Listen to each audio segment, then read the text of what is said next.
happy to say, is a former colleague. I've had the privilege over the years on and off to serve as a senior fellow at the American Foreign Policy Council, of which Ilan Berman has been the vice president for quite some time. He's a very well-known expert on national security in the Middle East, Central Asia, and the Russian Federation. And he's consulted widely with the CIA, Defense Department, and other agencies. He's a member of the Associated Faculty at Missouri State University's Department of Defense and Strategic Studies. He's a prolific writer. He's a columnist at Forbes and the Washington Times, and he serves as editor of the Journal of International Security Affairs.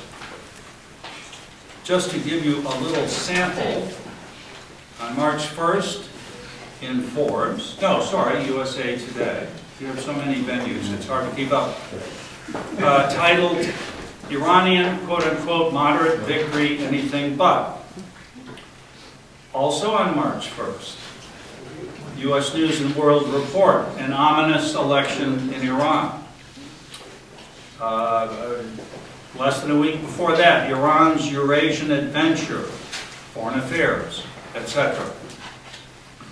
Now, Ilan is also has edited several books and written 4 himself, including Tehran Rising, Iran's Challenge to the United States, Winning the Long War, Retaking the Offensive Against Radical Islam. One of his areas of expertise is in public diplomacy and war of ideas. Implosion, the End of Russia and What It Means for America, fairly recent, 2013, Regnery Publishing, and the book on which we're meeting today, Iran's Deadly Ambition, the Islamic Republic's Quest for Global Power. Please join me in welcoming Professor Berman.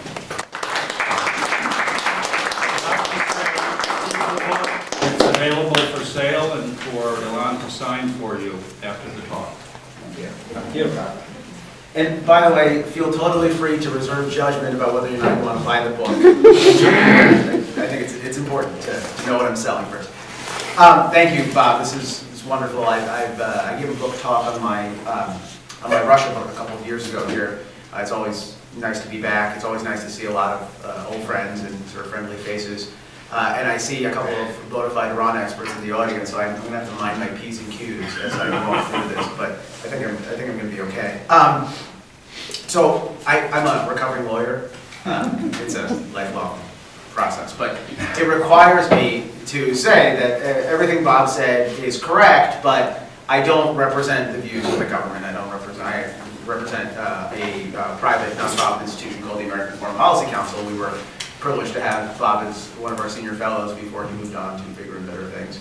But the lawyer in me is compelled to say that if the agencies that I've consulted for actually listen to me, we might be having a somewhat different conversation. But what you hear, my office is on the Hill. We have a nice shiny townhouse on Capitol Hill, and from that vantage point, what I get to hear, if not an insider's perspective, it's at least an informed outsider's perspective. You know, I spent a lot of time working with the military, I spent a lot of time working with congressional offices on these issues, on Russia, on radical Islam, and on Iran. And it's amazing how much information is still lost sort of in that conversation that's happening on Capitol Hill. So let me start here. There's sort of a little bit to unpack, but let me start with something that's a somewhat provocative contention, which is that we don't understand Iran. And in diplomatic parlance, Iran is far more sophisticated than we are. The reason for that is that, well, I mean, we are now in what Americans call the silly season, right? Deep in the heart of the political primaries. But generally speaking, when we have a chief executive, the executive says what he means, we think, and one hopes means what he says. And it tends to be a unitary message that's conveyed both to domestic audiences and to international audiences. And Iran is not like that. We don't understand Iran because while we speak in one diplomatic voice, the Iranians speak in many. Right? give you an example of what I mean.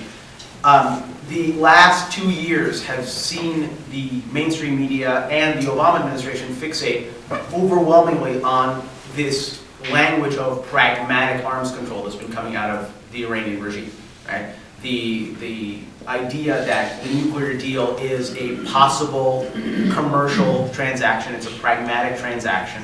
It's one that is going to leave the United States better off. It's one that in which the Iranians are willing to give up things that they really care about, and they seem eminently reasonable. And this is a sort of a horse trading exercise. The Iranian regime, as a result, looks very pragmatic. It looks like a government, as you've heard administration officials talk about a great deal, a government that you can do business with. Here, the interlocutors are important. It's not a coincidence that the people that the Iranian regime rolls out as the voice boxes of this pragmatic dialogue are people who wear nice suits and they speak English and they're the darlings of Columbia University or what have you, because that's the image, that's one side of the face that the Iranians are trying to show. They're trying to show that we can actually trust them and we can do business with them. But that's not the sum total of what Iran is saying, because as Iran is pragmatically, or appears to be pragmatically talking to us, the language that they're speaking in to the Muslim world is entirely different. Right? On one level, they're talking in pan-Islamic terms. They're talking about Iran as the natural inheritor of the Islamic Ummah, the community of the faithful, Iranian ideological competition with Saudi Arabia, right? They're, I wouldn't say they're near peer, but they're certainly their ideological rival across the sectarian line in the Sunni world. It's a struggle for ideological primacy, but it's one that has very, very clearly animated what Iran has done in the Gulf, what Iran is doing now in places like Yemen and Syria. And it's a very real narrative, and it's a narrative that, as a result of the nuclear deal, is gaining currency. You also see them talking in Shiite sectarian terms. When the Iranians talk to Yemen's Houthis, when they talk to the Alawites in Syria, when they talk to Iraq's Shiite militias, they are talking about within that ideological competition between Sunnis and Shiites, and they're trying to empower their own team. Right? They're trying to empower the Shiite sectarian portion of the conversation. And they're also simultaneously speaking in a language that isn't religious at all. They're speaking in the language of third world populism. The best example of this is Mahmoud Ahmadinejad, when he was president of Iran, would come every September to New York to give a speech at the UN General Assembly, and we tend to remember those speeches from for all the memorable lines that he says, right? Like he saw a halo glowing around him, the Prophet Muhammad imbued him with with divine wisdom, and the audience sat rapt in attention, right? And this is sort of what makes the headlines. But if you actually read his speeches, he spends very little lip service on religious ideas. He's talking like a third world populist. He's talking like a Marxist. He's talking about a new world order in which the disadvantaged of the world should band together against the prevailing dominant powers, i.e. us, the Europeans. This is the narrative that has carried a lot of currency in Iran's relations with countries like Venezuela, for example, or Bolivia. And that's a language that is animating diplomacy even today. Right? So the Iranians simultaneously are speaking in all of these different registers, even though we're only hearing one. And what Iran says in those other voices is very different, but it's no less important. In fact, I would argue it's more important than what it says in the one that we're hearing. Because the Iranians have a definite, defined idea of manifest destiny. Iran is not a status quo power. Iran is a revisionist power. The best way to think about Iran, right? Henry Kissinger, a few years ago, in an interview with the Financial Times, talked about how Iran ultimately will have to choose between being a country and a cause. Right? First of all, I don't believe that contention at all. I think Iran is doing really well not having to choose between being a country and a cause. But it is a good way to think about Iran. Iran is a revolutionary movement with borders. And it's a revolutionary movement that inexorably, based upon their foundational documents, based upon the Ayatollah Khomeini's seminal book, Islamic Government, based upon the Iranian Constitution, is expanding outward, if it can. Right? And so you see this manifest destiny that animates what the Iranians would like to be a global agenda. Right? And the reason I titled my book Iran's Global Ambition is because the ambition is truly global. I think you could make a credible case that the reach isn't quite global yet, or at least it isn't fully global, but it's getting there. And in fact, the nuclear deal is one of the ways it will get there. But certainly the ambition is global. And so you see this playing out in multiple theaters over the last decade or so. In the Middle East, the Iranians tried to co-opt and did a fairly successful job of trying to co-opt the narrative of the Arab Spring over the last half decade. Iranian officials talked a great deal about how the Arab Spring was the belated realization of Khomeini's idea of Islamic revolution around the region, right? I mean, it's only a quarter century late, right? But you know, better late than never. The Iranians tried to create mini Islamic revolutions in places like Bahrain, unsuccessfully. They tried to subvert the caretaker government in Egypt, unsuccessfully. But those were learning experiences, those were early efforts. As you move further in time, closer to where we are now, the Iranians become much more savvy, they become much more successful. And what this looks like is Iran's propping up of the Assad regime in Syria, right, to the tune of $6 billion a year, even while Iran was under sanctions. You see Iran propping up the Shiite insurgency in the southern Gulf state of Yemen, right? Iran empowering the Houthi rebellion, to the point where the Houthi rebellion has taken de facto control of the country, and doing so to the tune of multiple billions of dollars a year while it's under sanctions. And beyond that, I mentioned Venezuela. I think Latin America is a really good contrasting example because it's an area that's close to here. It's an area that sort of people don't think about when they think about Iranian ambitions, but it's a place, a theater where the Iranians are very clearly moving around in a way that's detrimental to U.S. interests. Venezuela tends to be the country that we think about when we think about Iran's entry into the Western Hemisphere, but Venezuela needs to be understood as a gateway, right? The very close personal bonds between Mahmoud Ahmadinejad and Hugo Chavez, when Hugo Chavez was alive, weren't the end of the story. They were the start of a very systematic Iranian entry into the region that manifested itself in Iran insinuating itself into the economies of the region, building much closer diplomatic and strategic ties to the countries of the ALPA, the poor man's NATO for Latin America, known as the Bolivarian Alliance of the Americas, and building very close ideological ties to ideological leftist regimes like that of Evo Morales in Bolivia, like that of Rafael Correa in Ecuador. But most importantly, with that entry, with that economic entry and that ideological entry, Iran also builds a latent strategic capability. And so here's a little takeaway that most people don't know. Over the last decade, Iran has tried to use Latin America as a platform to carry out at least 3 terrorist attacks on the United States, on the US homeland, right? You guys know of one, of course. You know of the botched attempt to use the Los Zetas drug and crime cartel, to assassinate the Saudi ambassador to Washington, here in town, here at Cafe Milan. That was a botched operation, but from every law enforcement official that I've talked to, that was a real operation, as in there was money transferred from Iranian accounts to the accounts of a middleman, Iranian-American used car salesman, right, very, perhaps not the best agent, but nonetheless a real plot that would have culminated in a terrorist attack of fairly significant scope. The one that was even bigger was one that most people don't know about, which was the 2007 attempt by a Guyanese national that had been recruited by Iran as part of the clandestine network in Latin America. His name was Abdelkadir, to bomb the fuel tanks underneath JFK Airport. Abdelkadir was apprehended. The plot was foiled. He was tried in the Southern District of New York. He's now serving a life sentence in New York. But if you ask law enforcement officials about this plot, they would say that had it been carried out, it would have been comparable in size and scope to September 11th. And the third, which is a little bit more amorphous, but I think still worthy of consideration, is the fact that Iranian diplomats working with Venezuelan diplomats actually attempted to carry out a program of cyber attacks against US installations, both civilian and military, including nuclear power plants, in the fall of 2011. That plot was foiled. The Venezuelan diplomat in question was actually PNG, was declared persona non grata and kicked out of the country. But it was a real thing. And what this shows you is that the conversation that a lot of people have about Iran being a solely Middle Eastern problem, as in it's over there and no matter how troublesome it is, it's confined in its activities to being overseas and it doesn't affect the US homeland, is frankly false. It's false because Iran's ambition is global, and increasingly its reach is global as well. And here, I think it's necessary to talk about the nuclear deal and sort of what it's actually done. So, all of you, sort of, I'm sure, have read ad nauseum about the nuclear deal.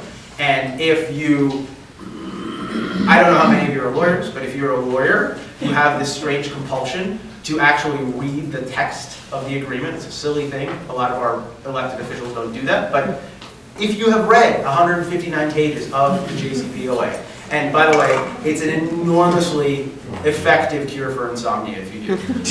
It really is spectacular. But if you do, you'll find that, like all good lawyers, they stuck all the good stuff at the back. And, right, so the nuclear deal is deficient, materially deficient, as we lawyers say, on three major grounds. First of all, the nuclear deal does not roll back Iran's nuclear program. Right? It's time limited. It's only lasts for a decade. And in the sort of the narrative propounded by the White House was that the nuclear deal would irrevocably sort of dismantle Iran's nuclear infrastructure. But the actual text says exactly the opposite. If you go to the back of the document, you look at Annex 1, Annex 3, Annex 4, you'll see provisions that cumulatively strengthen Iran's ability to develop plutonium processes, ability to safeguard its nuclear facilities against airborne attack, for example, from Israel, or what have you. Right? The end result is a slower Iranian nuclear program, but it's a stronger Iranian nuclear program over time. Iran increases the maturity of its nuclear program over the coming decade, and it'll be closer to breakout capability when the deal tolls a decade from now. The second is that the deal, the president spent a lot of time talking about how the nuclear deal shuts off all pathways by which Iran can acquire nuclear capability. Right? This sounds awesome, right? But it's not true. And it's not true because, well, frankly, if you want to get right down to it, there's only two ways by which a country can get a nuclear capability. It can build one, or it can buy one. And the nuclear deal overwhelmingly focuses on the build component of the conversation. It focuses on Iran's indigenous nuclear development, it does provide greater oversight over select nuclear facilities. But what it doesn't do is it doesn't address in any meaningful way the potential for Iran to carry out clandestine procurement of nuclear capabilities from abroad, nuclear components, nuclear know-how. I don't think it does for this audience, but for some audiences it may sound far-fetched. But let me remind you that the nuclear-capable missile, known as the Shahab-3, it's the one that the Iranians roll out, right? You've all seen it on TV. It's the one they roll out. It usually has "Death to America" written on the side, or "Death to Israel." Right? It's sort of interchangeable, right? But that's actually not an Iranian missile. I mean, it is now, but it used to be a North Korean missile called the Nodon. And before that, it was a Chinese missile called the CSS-2, which is a long way of saying that there's nothing new under the sun, right? What you're looking at is a long-established pattern of cooperation between Iran and foreign suppliers, right? Most clearly North Korea, because North Korea is strapped for cash, and they have a very robust nuclear ballistic missile conversation ongoing with the Iranians. The North Koreans have carried out, over the last decade, 4 nuclear tests, and there were Iranian scientists present at every single test. That's not an accident. It's because they're talking and they're learning. But the Iranians also have a strategic conversation ongoing with, for example, private suppliers of nuclear technology in places like China, right? Which makes that clandestine pathway, while it's still open, a very significant danger. And it's one that the intelligence community is increasingly focusing on. And again, here, we have capabilities that will mitigate against catastrophic acquisition, rapid near-term acquisition. But there are serious concerns, certainly among the people that I talk to, about us not having eyes on everything that the Iranians are doing in terms of clandestine procurement. That's a real concern. But the most important deficiency, I think, is that the nuclear deal violates the first rule of ditch digging. You guys all know the first rule of ditch digging, right? If you're in a ditch, stop digging. Right. So in a more refined audience like this one, I would say it violates the Hippocratic Oath, which is that diplomacy, like medicine, should do no harm. But in fact, the nuclear deal enriches Iran on an almost unimaginable scope. So I work for a nonprofit, right? Bob knows. So I have no idea what $100 billion looks like. I have no idea.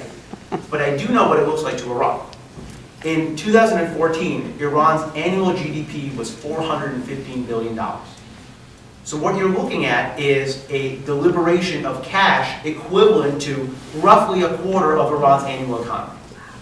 Okay? Now, by way of, so I was, over the summer, I made this case to, I was asked to testify for the House Financial Services Committee's task force on terror financing, and I made this case. And I, in passing, made the remark on the panel that this is a Marshall Plan for Iran. Right? Which, by the way, which I said because it sounds really cool. And so the opposition witness jumped down my throat and said, it's not a Marshall Plan, what are you talking about? So I got curious. So after the hearing, I actually did some historical research. So here's a little historical factor. The Marshall Plan, which was formerly known as the European Recovery Program, was launched in 1948 by Harry Truman. It was intended, the intended recipients were 17 different countries in Europe, who, over the course of 4 years, received the equivalent in today's dollars of $120 billion. So my co-panelist was absolutely right. This isn't a Marshall Plan for Iran. This is many Marshall Plans for Iran, right? This is much worse than it sounds, because what Iran, and by the way, this is not money that's entirely free. It's not our taxpayer money. It's not money that's entirely unencumbered. But I think it's naive in the extreme to assume that Iran will use a cash gift of this sort for one select purpose, which is what the White House says. The White House says Iranians will use this money overwhelmingly for domestic development and reconstruction. You know what? I'm sure they will. But here's the thing, right? Economies of scale being what they are, the US economy last year was $16.7 trillion.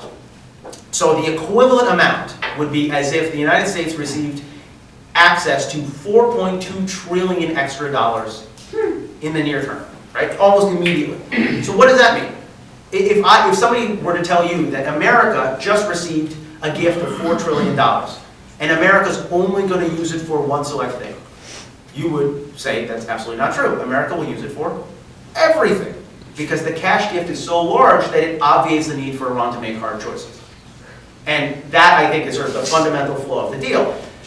Even so, even if that money is somewhat encumbered, because Iran has some debts, I don't, by the way, the Iranians never in the history of the Islamic Republic have paid off all their debts at any given time. And when you have the Europeans and the Chinese looking at the Iranian market as a three-course meal, they're very unlikely to stand on ceremony and require Iran to carry out full debt repayment before they make new deals, right? It's not how they do business. But even if there is money that is encumbered from that $100 billion, you're still looking at a massive tranche of cash. To wait, right? You can already see how Iran is beginning to change its behavior in order to accommodate this increased cash flow. So, the month after the deal was signed, Senator Mark Kirk of Illinois asked the Congressional Research Service to estimate for him how much money Iran is spending annually on support for terrorism. And what he got back from the open source study was not a number, but a range. It was between $4 billion, roughly, and $16 billion annually, right? That's a huge range, right? And the way they broke it out was they said, you know, $6 billion, it depends if you count into that aggregate total the $6 billion a year that Iran spends on the Syrian war, the Syrian civil war. It depends on whether you count Iran's, you know, multi-billion-dollar offsets to the Yemen's Houthis as part of the total. Or if you just classify it narrowly as Iranian support for Hamas, Iranian support for Hezbollah, and assorted Shiite militias, right? But you can understand how they came up with this total. So, I'm not a mathematician.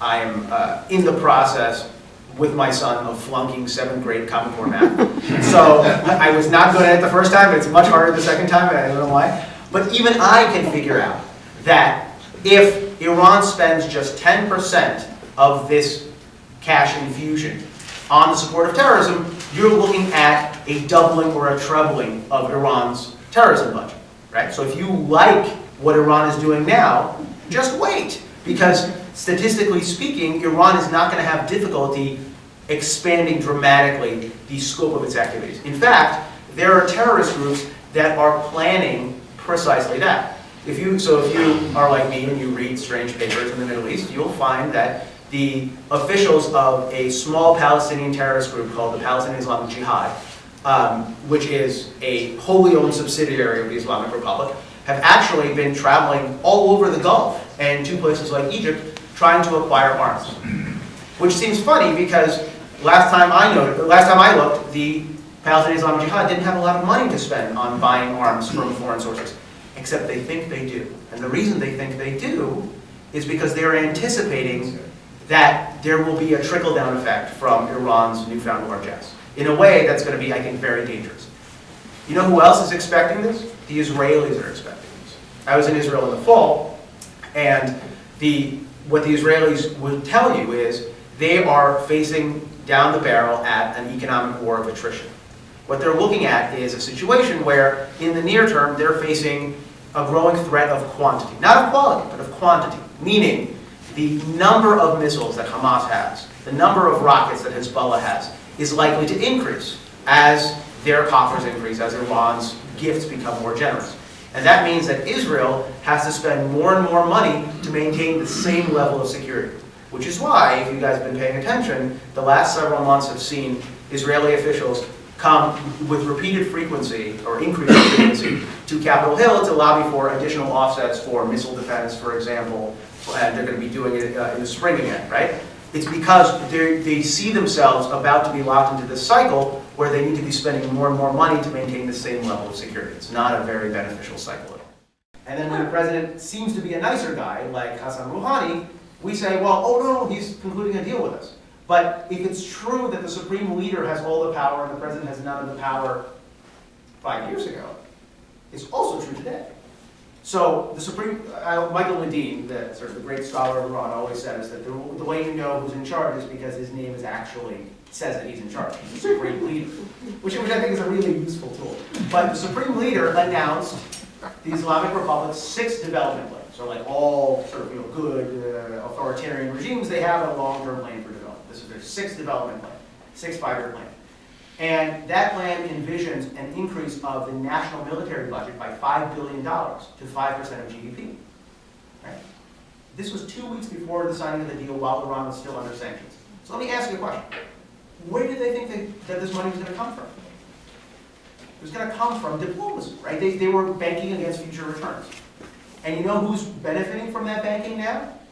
The Russians are benefiting from that banking now, right? The Iranians just concluded $8 billion worth of arms deals with the Russians, right? Russia is the supplier of choice for Iran's military modernization effort, right? And you see a whole series of permutations like this that are beginning to coalesce, which leads you to the principal contention, right? This would all be acceptable, maybe, if you actually believed, as the president apparently does, that this is a vehicle for Iran to turn over a new leaf, diplomatically, right? What does it matter how much money Iran spends on the military if Iran is now our friend?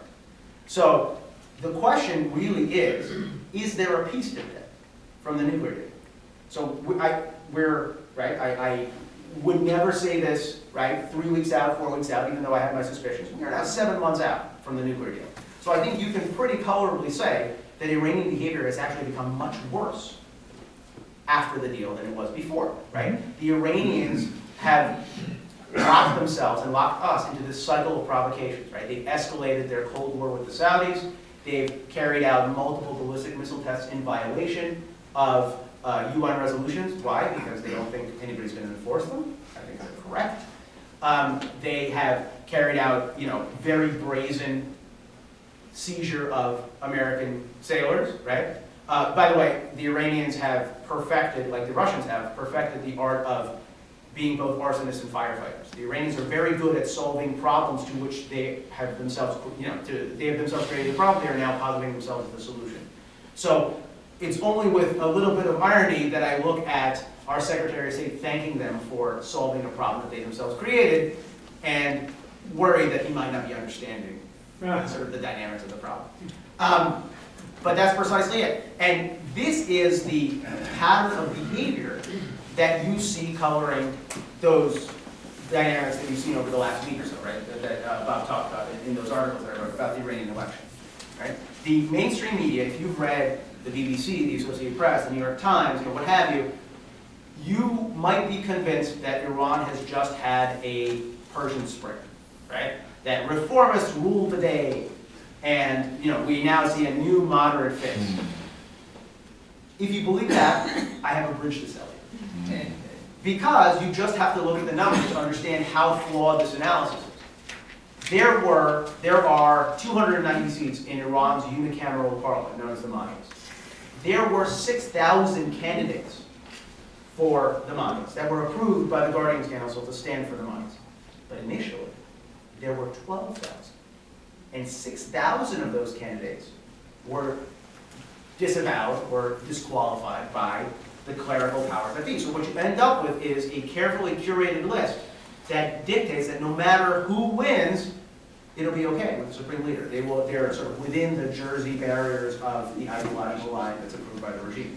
The same holds true for the Assembly of Experts, the clerical body that oversees the functioning of the office of the supreme leader.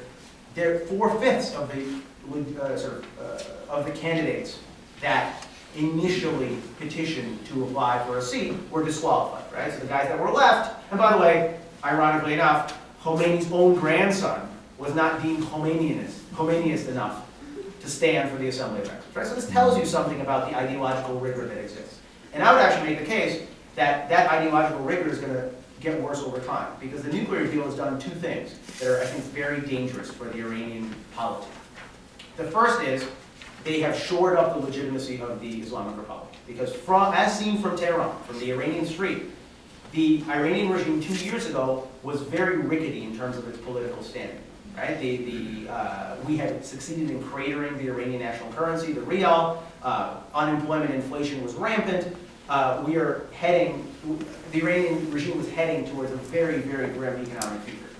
Fast forward 2 years, and the Iranian regime has just had an unprecedented economic windfall. And it's done so on diplomatic terms that, even if our administration doesn't understand, theirs certainly does, are overwhelmingly favorable to the Islamic Republic. And so as a result, you see an increasingly nationalist line among conservatives and among reformists in the Iranian body politic, because everyone loves a winner, and it looks like their regime's winning. So there's a lot of nationalist pride, there's a lot more rally around the flag effect than you would expect. The second is that there is a lot more brewing anti-Westernism, right? And you sort of see this. The fundamental contention of the White House was that the nuclear deal will be the start of a transformation, will be sort of the crux of a reset of relations that will bring Iran closer to the West. In fact, if you look at recent polling in Iran, nothing like that's happened. In fact, anti-Westernism has remained unchanged. And it sort of puts a lie to this idea that this deal will be the vehicle for us to sort of reconcile with Iran. In fact, I think the nuclear deal makes it more difficult, because if you go back and you look at the trend lines in Iranian society, whatever their historic grievances with the United States, and to a lesser extent with Europe, and there are many, right, dating all the way back to the overthrow, the CIA-instigated overthrow of Mohammad Mossadegh in 1953, the Iranians consistently look to us for leadership and to be a champion against their regime, to champion their rights against their regime, right? There's a reason why the Green Movement, when it coalesced in 2009, spent a lot of time tweeting and talking in English. It's because they wanted us to notice. We didn't, of course, but they wanted us to notice. Now, the nuclear deal has created this interesting paradigm where it looks for all the world like the United States and its partners in the P5+1 have unilaterally ceded their concerns about Iran's domestic conduct without any meaningful change in what the regime is actually doing. Right? So it looks like we've sold the Iranians down the river for a chance to talk to the government that is repressing them. And it's created, I think, a very detrimental dynamic in which the Iranians are increasingly nationalist, on the one hand, and increasingly anti-American on the other. And this is sort of the milieu that overlays the elections that happened, right? So believe the reformist rhetoric if you will, but I think over time you're going to see it proven out that the Iranians are more and more anti-Western and more conservative. They're also more and more ambitious, right? Iran, I think, has a lot of reason to believe right now that the world is going its way. Right? So I want to read to you guys a quote from the guy who's actually in charge of Iran, from the supreme leader, from 2 years ago.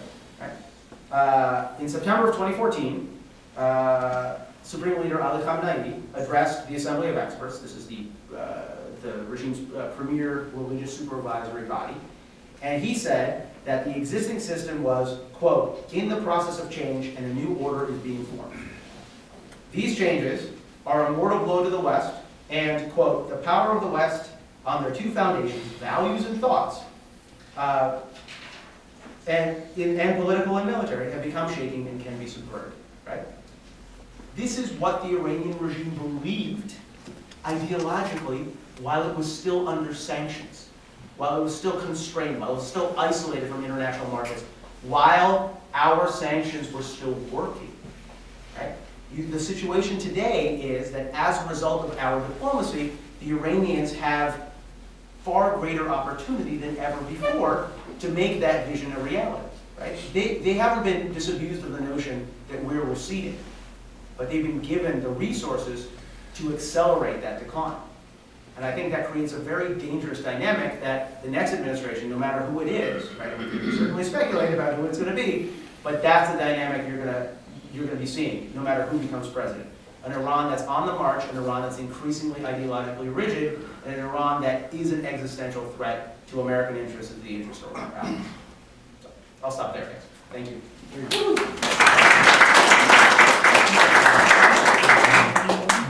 Q&A? We'll take some questions. Sure. Anything. I'm the rare. Claire, okay. You mentioned, Ilan, about Iran's relationship with its proxy terrorist organizations through which it really prefers to operate for the most part. Al Qaeda on 9/11, Hezbollah in Beirut, Hezbollah in the Buenos Aires, etc. What would you say, or how would you characterize Iran's relationship with the Islamic State? I think it's interesting, right? And I don't want to steal Michael's thunder, and I actually think Michael has more, Michael Prejean has much more sort of on the ground information. So as I see it, right, from the comfort of my Capitol Hill office, we fundamentally misunderstand the prevailing bonds that glue people and clans together in the Middle East, right? So the Obama administration's overriding imperative in talking to Iran, right? So there was a piece, and again, I do write for Foreign Affairs occasionally, but not necessarily that I'm such a fan of their ideological bent, but it's nice. It's nice. It's a prominent publication. But they had a piece a couple of issues ago, which I totally disagreed with, but I really like the title because I think it really encapsulated the Obama administration's foreign policy. The piece was called "Right-Sizing America's Role in the Middle East." Right? Which presumes that America's role was outsized before, which I think you could argue with, but clearly that's not very far from the way the White House thinks about us needing to pull back over the horizon, us needing to have a smaller footprint. But here's the problem. It's very difficult for the Obama administration to articulate that argument without acknowledging that the region is on fire. And the Islamic State is the principal arsonist. Not the only one, for sure, but it's, for the moment, the principal arsonist. So if there is a need to use Iran for something, it's the need to flip Iran, so Iran becomes a durable, reliable ally in the fight against the Islamic State. I think that fundamentally misreads what Iran wants to do. The Islamic State is a threat after a fashion to the Islamic Republic. Yet, what Iran is likely to gain as a result of being our deputy or being deputized to carry the fight to the Islamic State on our behalf is that there really are now only two outcomes in Iraq. You can either have an Iranian garrison state or you can have the caliphate. And this creates, I think, the Iranians would be happy with the expansion of the caliphate, but the Iranians certainly would be pleased with an Iraq that is even more compliant, even more subservient than it is today. And so the dominant paradigm that we always talk about is, well, the White House is thinking about Iran and ISIS in the terms of the enemy of my enemy is my friend. Right? But in the Middle East, that's not the dominant paradigm. The dominant paradigm is me and my brother against my cousin, me and my cousin against a stranger. And in this particular case, ISIS is not the stranger. We're the stranger. Right? And I think it's useful to remember because there are limits. It doesn't mean that Iran tactically won't do things that we like in the war against ISIS. But there is a huge moral hazard in assuming that Iran strategically is aligned with us against them. Right? Because I think that fundamentally misreads the end state that Iran wants to create. I sometimes write about Kurds. What is Iran's strategy for dealing with Kurdistan? What do they hope to gain by providing militia, supplying militia that would retake cities like Mosul and so forth? Well, I think it's a delicate game, and I'm not a Kurdish expert, right? So I'm one of those rare people in Washington that'll actually tell you what he doesn't know. So I can only speak a little bit about this, but my sense is that tactically this makes sense because the struggle against ISIS sort of overshadows the far-off prospects for Kurdish independence. However, the more the Kurds gain, and the more the Kurds rise, and Iranian Kurdish elements become more restive, the more it becomes a problem for the Islamic Republic itself, right? And so you can see that cooperation, at least on a tactical level, transform rather quickly into strategic competition if the Iranians feel threatened. I don't think they feel threatened yet. I think right now it's an all hands on deck sort of moment, but that doesn't necessarily mean that's going to last for a long time. Sir. Different Republican candidates have said they're going to tear up the nuclear deal the first day in office. Let's assume they do that first. How does it work? What do the Europeans then do? And then what would we do as a replacement policy? So, yes, multiple Republican candidates have said we tear it up. You know why? Because it sounds fantastic. Because I also would like to tear up the deal. However, what I'll tell you is something they won't tell you because they don't have the time or the bandwidth sort of on that stage. It doesn't matter. It doesn't matter because the money is already dispersed, right? Iran will have a year of unencumbered access to that $100 billion, right? So all the negative trends that we talk about, are going to be at least in process already, right? So to me, the much smarter strategy is, yes, you should talk about abrogating the deal, you should talk about rebuilding the sanctions coalition, all that stuff. But really, for me, the smart money is doing something that Washington does reasonably well, which is red team, right? Putting smart people together to think about how the Iranians are likely to behave as a result of what I would call unjust enrichment, and beating them to the punch, right? And there's a lot of things we can do, right? So I'll give you an example, right? Congress loves sanctions. They love it because its sanctions are more sort of hermetic and standoff, sort of a standoff tool than, say, kinetic action. The Iranian Revolutionary Guards dominate at least a third of the Iranian economy, right? So there's a lot of merit, and some members of Congress are beginning to sort of talk in this direction. There's a lot of merit to thinking strategically about how is it possible, and if so, how, to complicate the IRGC's access to international markets, right? And this may be a resource question. I think you can make a pretty credible case that our Treasury Department simply doesn't have the resources to figure out who all the IRGC companies are and who they're trading with, right? But that's a resource problem, more or less, right? There's lots of stuff we can do with regard to public diplomacy, right? It's sort of Bob and my hobby horse, right? I think yours more than mine, but there's many, many things that we can do in terms of thinking strategically if we really sort of put our heads together and say, okay, so now the cat is out of the bag, right? Right now, Congress, unfortunately, is still locked in this sort of fighting old wars dynamic where people are yelling at each other for voting incorrectly on the nuclear deal. I also yell at people for voting incorrectly on the nuclear deal, but unlike them, I actually understand that, I like to play the field where it lies. And the field where it lies is the Iranians just got access over the last month to this money. We should probably figure out what they're going to do. So if we do those things, should we then pretend that the deal's in effect while trying to subvert it ourselves, or? Well, I think maybe, but I think it's almost if you start doing those things, if you start gaming out, I would call it a consequence management strategy, right? So this money has been dispersed. Here's how Iran is likely to behave. We need to manage the consequence. What does that mean? Additional missile defenses to Israel and the countries of the Southern Gulf? Maybe. Does it mean X? Does it mean Y? We can talk about it. My sense is that the nuclear deal loses its existential value if Iran is constrained in what it can do with the benefits thereof. Right? So it almost becomes immaterial whether you tear it up. I think symbolically it's very important to tear it up and say this is not the deal I would have signed, or sort of my members, my other sort of Republican candidates would have signed, right? But the reality is the strategy that whatever administration is going to apply, I think it doesn't matter if they tear it up. It just matters if they sort of staunch the bleeding. Sir. What makes sense for American policy obviously depends on what the truth is about what's going on in Iran.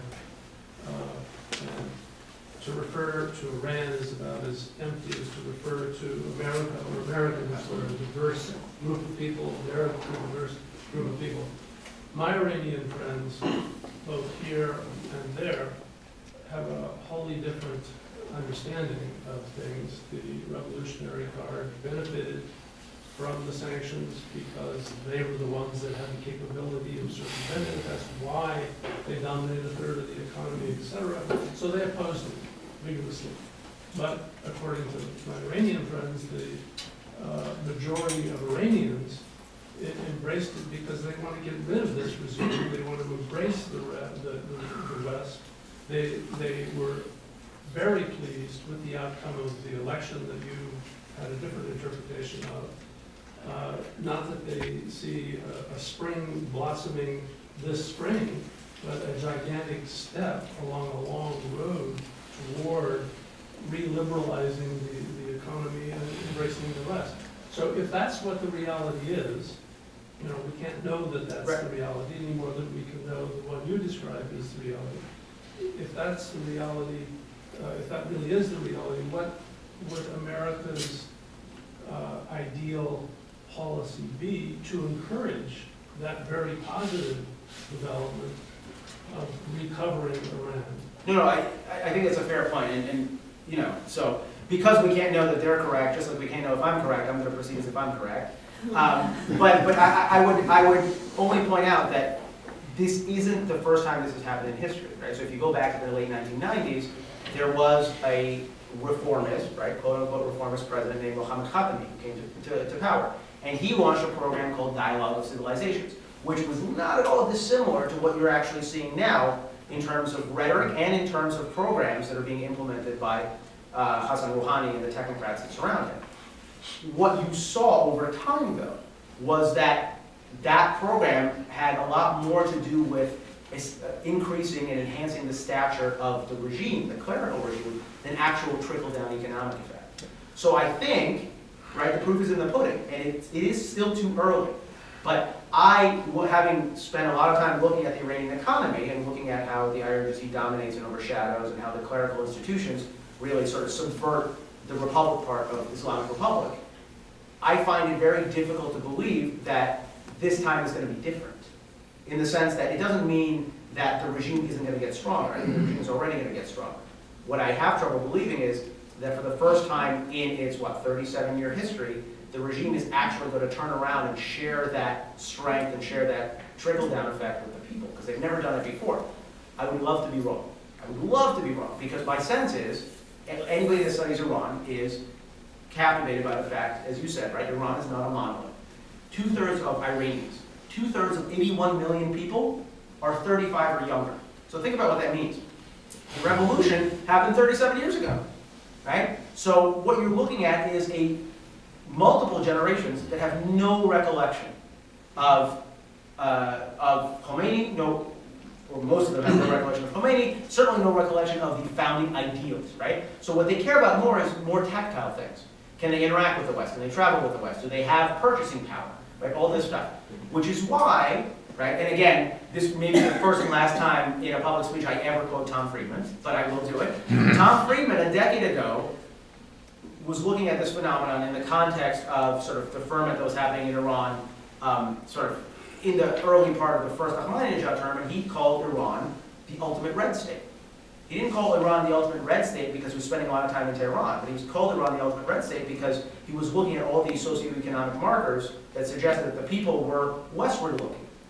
What I think we run the risk of doing, though, with this deal is strengthening the regime and making the people stronger, making the people more nationalistic, and consolidating the regime's power over them and diluting the appeal of the West.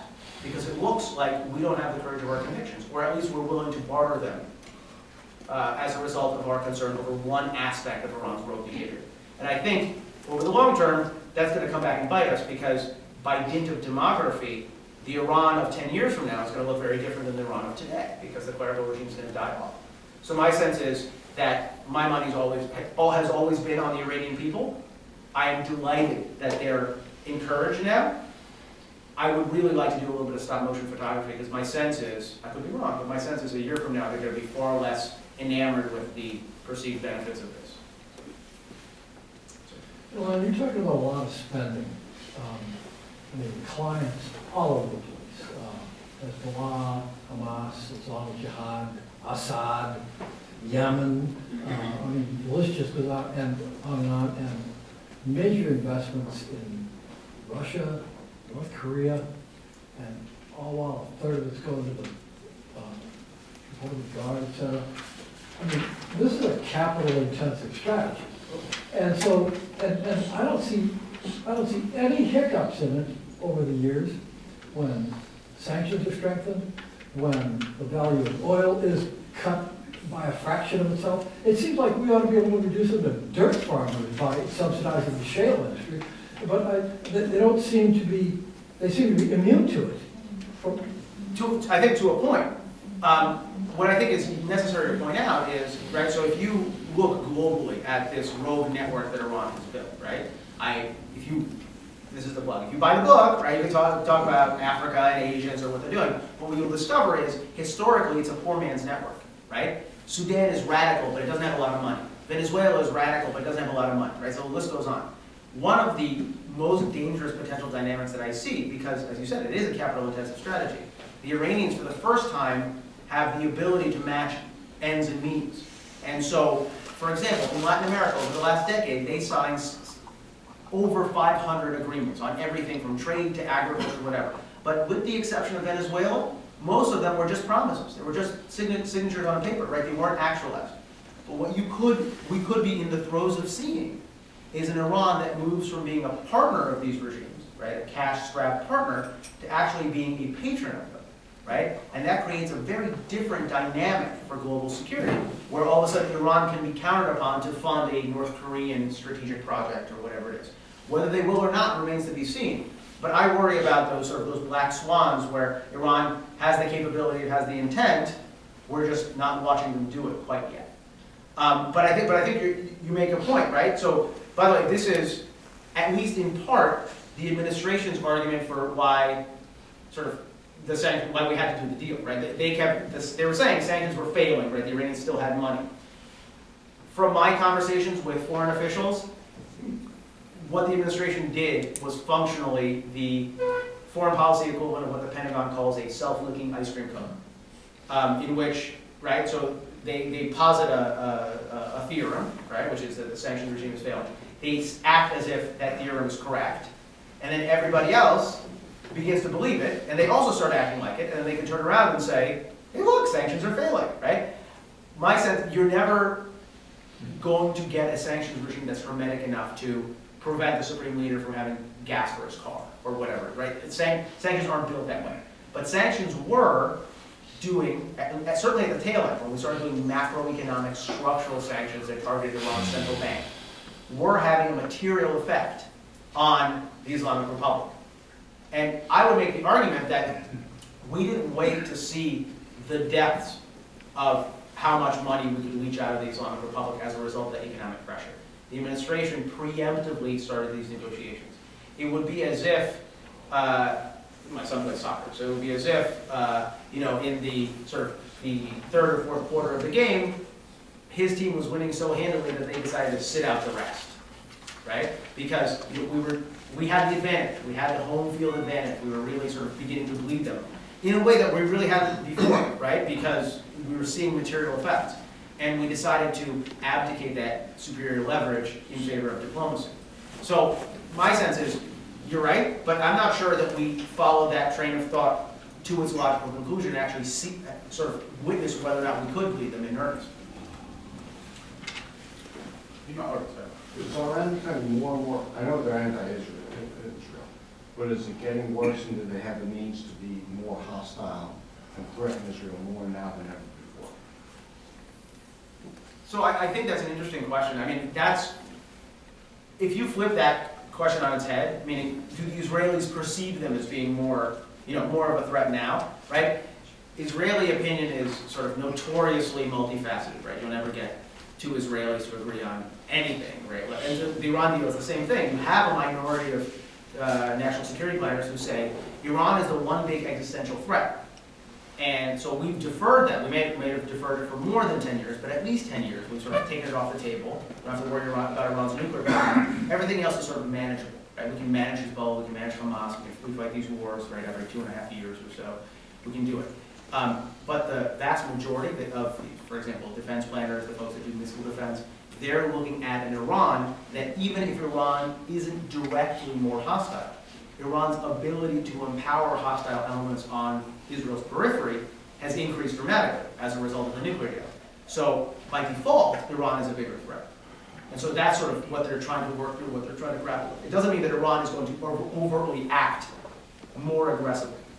But I would point out that it's already having an effect, the sort of the perception of Iran rising. So the supreme leader of Iran, when was it now? It's been 4 months ago, 5 months ago, issued an 80-some-odd page pamphlet about Palestinian resistance, right? In which he wrote a lot of things, but in which he wrote, among other things, that the Palestinians have a sacred duty to resist Zionist occupation. If they can't do it with guns, they should do it with their knives, right? This is not to say that the supreme leader is instigating the knife intifada that's happening in Israel. But he's certainly not helping. He's certainly not moderating the rhetoric. And one of the very dangerous dynamics that Israeli officials are concerned about is the twin threats of a rising Iran, a strategically more capable Iran, and an Islamic State that's spreading around the region. Is they're cumulatively radicalizing the Palestinians in a way that's very hard for the Israeli national security establishment to control. In this context, Iran isn't the only problem, but it is a big part of the problem.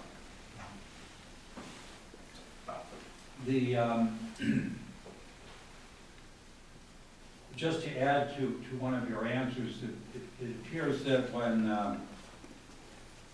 Iran's reformist president Khatami was holding his discourse of civilization, one of his most conservative opponents was Rouhani, who is now the reformist president. So there's always that hat trick problem going on there. My question, though, for you is related to what Walid Fares said here several weeks ago, that it's not so much a matter of if the Islamic State is going to be defeated as to who will defeat the Islamic State. And Iran wants to make very sure that it is Iran or its proxies that defeat the Islamic State, so that it will have unimpeded access across the Iraqi-Syrian landscape to the Mediterranean. And the Sunnis want to make sure they defeat the ISIS so as to prevent Iron from having it.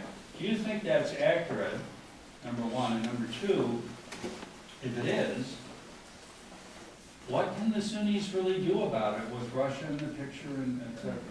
Well, very sort of difficult to navigate my way through, but I would say I think that's absolutely right. I think another layer of nuance is timing. I think the Iranians want to do that, but they want to do it after the semblance of a coherent, cohesive Iraqi state is no longer a threat to their domination, right? Because there is such a thing as winning against ISIS too soon, in which Iraq stands up and Iraq is unified and sort of is consolidated. It's difficult for Iran to expand its influence. I think the Iranians have created a very effective asymmetric influence structure in Iraq, working through co-opted politicians, working through Shiite militias. But to them, a unitary Iraq is also an existential threat. Right? So for those of you that follow sort of Shiite eschatology, right, you know that the most important Shiite cleric isn't the supreme leader. It's an Iraqi Shiite named Ayatollah Sistani, right? Ali Sistani, and who lives in southern Iraq. So for Iran, a unified, independent, stable, confident Iraq has always been an existential problem. So my sense is that Iran is getting one half of its itch scratched, right? Iraq is disunified, Iraq is in shambles, Iraq is being overrun. ISIS is a problem, certainly. But Iran wants to solve that problem in a way that keeps Iraq disunified, weak, and subservient. Sorry.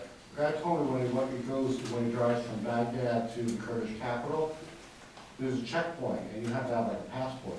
He says, for all intents and purposes, Iraq Kurdistan is an independent country. I think that's right. And again, I'm not a Kurdish expert, but I can tell you that there was a time, not that long ago, where a good friend of mine was actually serving in the consular office in Basra, right, in the south of Iraq. And they had the exact same situation, but the language you would have to speak in was Farsi, right, because it was de facto an Iranian protectorate, right, which tells you a little bit about sort of the fragmentation of Iraq and about Iraq not being a unified country. I think certainly in the south of the country that works in Iran's benefit. What Iran worries about is Iran worries about the Kurds becoming too powerful, too independent. It worries about the Kurds having a moment, right? A moment in which, after which, they've done so much for the international community, it isn't possible to deny them independence anymore. And, you know, by the way, the Iranians aren't the only ones that worry about this. If you look on a map, where Kurdistan would emerge would be as part of Syria, as part of Iraq, as part of Iran, and as part of Turkey, right? It's the one area where sort of the territories converge. It's also the one thing that all four countries can agree on. Keeping the Kurds down tends to be a multi-partisan enterprise. And so I think the Kurds are helping now, but as I said before, right, I mean, I think that cooperation turns into competition fairly soon if it looks like the Kurds are beginning to really become an independent country. Yeah. I take from your writings that a lot of the things that happen inside Iran, a lot of what the West perceives as moderation, like Gorbachev with perestroika and glasnost, is done not for external reasons or not for moderation, but for internal reasons. And if that's true, does anybody in this town understand that? Well, Condi Rice once said that none of us are Russia experts, we all just dabble. So I would like to, listen, who am I to argue with the Secretary of State, former Secretary of State, right? So none of us are Iran experts, we all just dabble. But I think that point is exactly right. We tend to, because we're the United States, we tend to assume that things are bilateral. They're effectively bilateral. Meaning September 11th happened to us, and therefore Al-Qaeda was trying to target us, right? My friend Mike Duran, right, who some of you know, he's at the Hudson Institute, wrote what I would say is the best piece immediately after September 11th on Al-Qaeda's thinking. And I think he makes a pretty compelling case. You could argue with him, but he makes a pretty compelling case that this was someone else's civil war. This was Al-Qaeda striking us as a way of communicating a message, to us certainly, but also to audiences in the Muslim world about its ascendance, about the weakness of the West, right? This wasn't just about us. And my sense is, right, not the same scale, but a lot of what's happening in Iran is driven by a dynamic all its own. It's the pushback against the technocrats, sort of who are overseen by Rouhani. It's their pushback against the established clerical elites. It's those elites' attempts to curb the power of the Revolutionary Guard. These are all dynamics that have very little to do with us, if anything to do with us. But I think they animate at least some of what we're seeing. We are just interpreting it from an America-centric prism. So, do you think the infusion of the $100 billion will actually enhance, or the actual Iranians will focus more on giving this to the Hezbollah and Soleimani's Quds force to immediately implement terrorist actions throughout the world? And that's one of the concerns that people have had. it is. It is. I have sort of, when I give this talk, I sometimes use a PowerPoint. I have this great slide from a year ago that this Israeli think tank put together about sort of Iranian, sort of scope of Iranian terrorist activity as it was 2 years ago when it was under sanctions. And it was pretty global, right? When you stretch out the map and you look at it, it's a pretty extensive map. So if you just assume that maybe what you're looking at is not an immediate acceleration of plots, but more of them, right? That paints a pretty dramatic picture because they're already extensive. Iran under sanctions, Iran that's economically constrained, was still doing a bunch of sort of very detrimental things.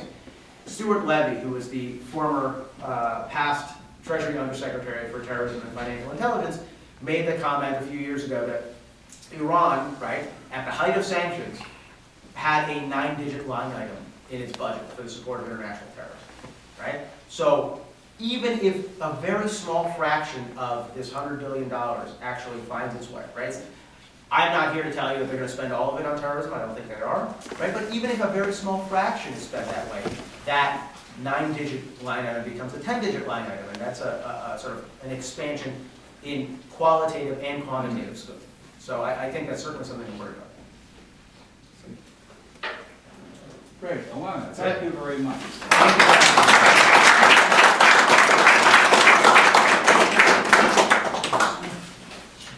See you March 16th. Thank you for coming. And Ilan will be here to sign more books. Yeah. If I haven't dissuaded you yet.